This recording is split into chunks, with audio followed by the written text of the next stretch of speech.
અરવલ્લીના માલપુર તાલુકાની 8 વર્ષની બાળકી સાથે દુષ્કર્મના પ્રયાસની ચોંકાવનારી ઘટના સામે આવી છે। બાળકી બિસ્કિટ લેવા દુકાને ગઈ હતી ત્યારે દુકાનદાર તેને નજીકના ડુંગર વિસ્તારમાં લઈ ગયો હોવાનો પરિવારનો આક્ષેપ છે। બાળકીની ચીસો સાંભળી માતા ઘટના સ્થળે પહોંચતા આરોપી ત્યાંથી ફરાર થઈ ગયો હતો। ફરિયાદ બાદ માલપુર પોલીસે ગણતરીના કલાકોમાં આરોપીને ઝડપી પાડ્યો છે। માલપુર તાલુકામાં 8 વર્ષની બાળકી સાથે બનેલી ઘટનાને પગલે ચકચાર મચી છે।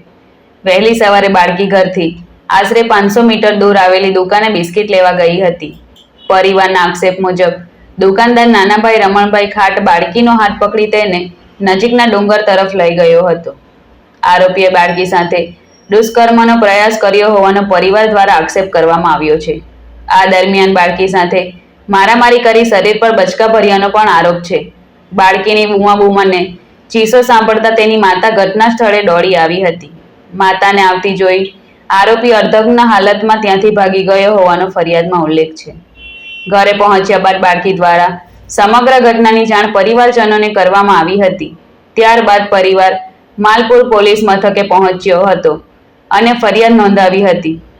ફરિયાદના આધારે પોલીસે ગુનો નોંધી તપાસ શરૂ કરી હતી અને ગણતરીના કલાકોમાં આરોપી નાનાભાઈ રમણભાઈ ખાટને ઝડપી પાડ્યો હતો।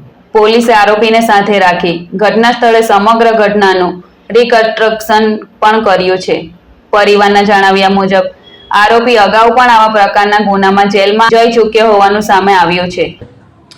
ગઈ તારીખ 6 ઓગસ્ટના રોજ માલપુર પોલીસ સ્ટેશનની અંદર એક પોક્સો એક્ટ અને BNS નીચે દુષ્કર્મનો ગુનો નોંધાયેલ છે, જેની અંદર વિગત એવી છે કે આ કામનો જે આરોપી છે નાનાભાઈ રમણભાઈ ખાટ, જે પોતે ગલ્લો ધરાવે છે અને એક 8 વર્ષની સગીર વયની જે બાળકી હતી એ તેના ગલ્લે બિસ્કિટ લેવા માટે ગયેલી, જ્યાં આજુબાજુમાં કોઈ ન હોય આ જે આરોપી છે એ આ બાળકીને લઈ અને બાજુમાં જંગલમાં આવેલ જે ડુંગર છે ત્યાં અપહરણ કરી અને એને લઈ ગયેલો। ત્યાં જે લઈ જઈ અને બાળકીને તેને નિર્વસ્ત્ર કરી નાખે અને આ બનાવ અનુસંધાને જે આરોપી છે એના વિરુદ્ધમાં BNS અને પોક્સો એક્ટની કલમો નીચે દુષ્કર્મનો ગુનો દાખલ કરવામાં આવેલો છે।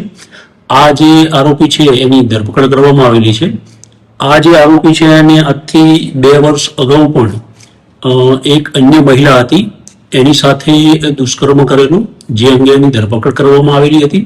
જે ગુનાના કામે આ આરોપી જામીન ઉપર હતો। આ જે આરોપી વિરુદ્ધ અગાઉમાં જે ગુનો દાખલ થયેલો છે એ ગુનાના કામે એના જામીન રદ કરાવવા માટે પોલીસ દ્વારા ઘટિત કાર્યવાહી કરવામાં આવશે અને આરોપી વિરુદ્ધમાં કડકમાં કડક કાર્યવાહી કરવામાં આવશે। Mitesh Parmar, AB48 news Gujarat, Aravalli.